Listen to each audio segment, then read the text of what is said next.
Ice cream truck দেখে ছোটটা দৌড়িয়ে তার বাবার কাছে যে বলে, বাবা আইসক্রিম। তার বাবা তাকে ডলার দেওয়ার পরে সে তার বোনের কাছে দৌড়িয়ে যে বলে, আপা আইসক্রিম।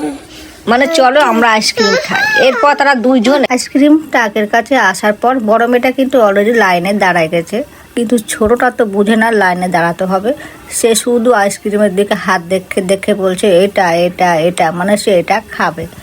আমাকেও অনেকক্ষণ ধরে সে দেখাচ্ছে এইটা এটা, আইসক্রিমওয়ালাকেও বলছে এইটা এটা, কিন্তু আইসক্রিমওয়ালা তো তাকে আইসক্রিম দেয় না। সে এদিক ওদিক ঘুরে তাকাচ্ছে, আইসক্রিমওয়ালার দিকেও তাকাচ্ছে। শেষে বেচারা একটু কিছুক্ষণ খেলাখেলি শুরু করার পরে আবার সে বলছে এটা এটা এটা।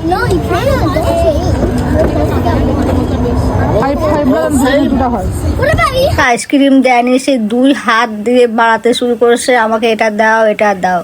তারপরে হঠাৎ করে তার মনে হচ্ছে যে সবাই তো লাইনে দাঁড়িয়ে আছে, আপাও লাইনে দাঁড়িয়ে আছে, চিন্তার বিষয়।